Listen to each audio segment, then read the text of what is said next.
Now, let's be honest, I haven't finished any books since the last time I talked about books to the camera. And now I'm reading 3 books at the same time and listening to 1 audiobook, which is something very new to me, and I'm still trying to get used to it. And I'm having some issues actually.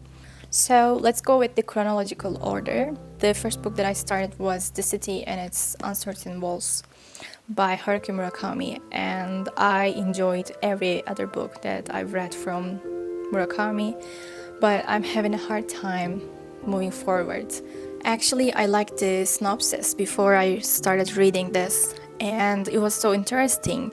There is a city, an imaginary city, and this city is shared between only 2 people, 2 young lovers.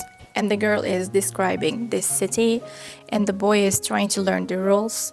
And she says only the real versions of people live in that city. So everything outside of this place is just a shadow or a reflection, something unreal. So this boy, who is previously outside of the city, decides to visit it. And of course, the version of the girl that he encounters doesn't know him. And they are now developing a new relationship, and I don't know so much about what's happening actually outside this city. I'm on 12% mark, and I don't know when I'm gonna take this book again. So I started another one, something more real, which is God is Dead.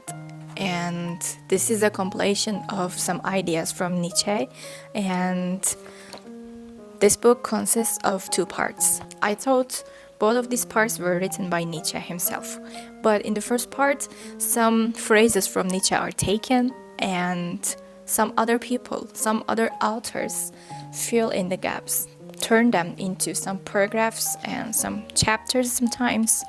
And there are some striking ideas in this book, and you can see how many tabs I've put on this book. I don't know if you saw it, because right now I'm having some issues with my camera, and I'm just glad that it is recording right now at least.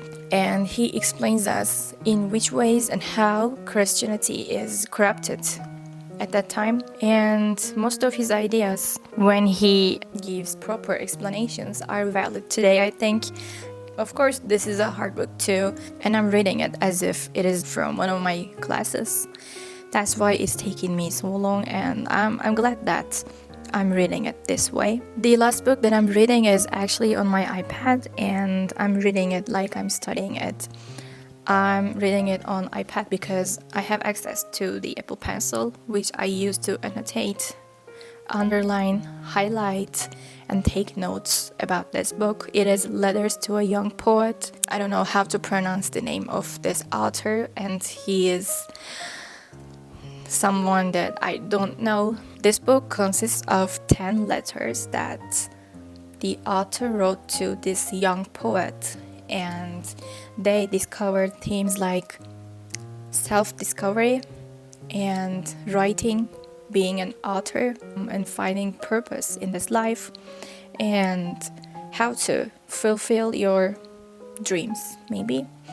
And there are some very important phrases in that book too, and that's why I'm reading it like a material, from a class.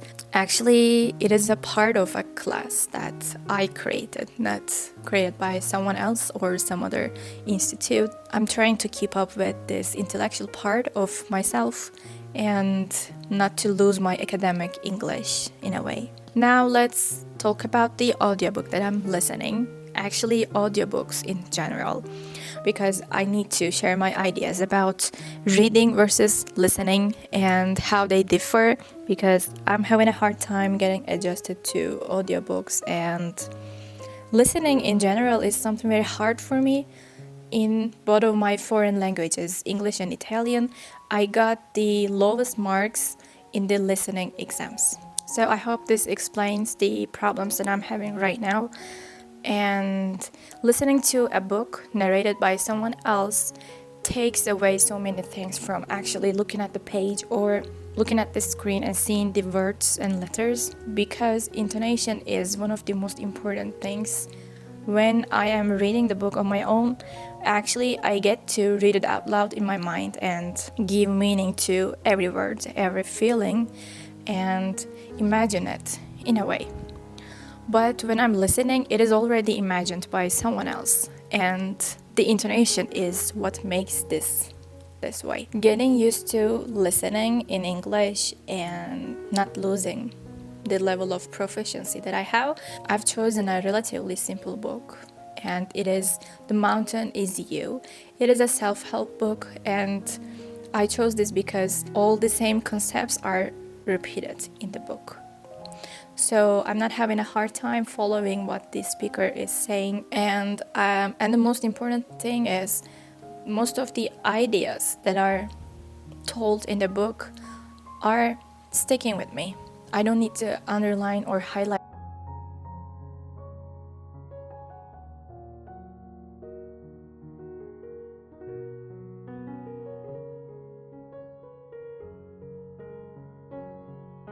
I think I was saying audiobooks are hard to follow, and I'm getting over this.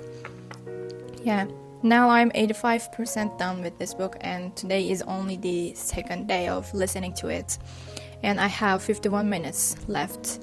So this is quite a success for me, because I usually don't have any time to black out the world, the things happening around me, and focus on what's going on in my headphones.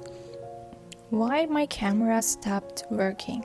There were actually 2 error messages on the screen and I couldn't reach it on time. I hope it's not a very big problem, because I love this camera and I don't want to replace it with another one.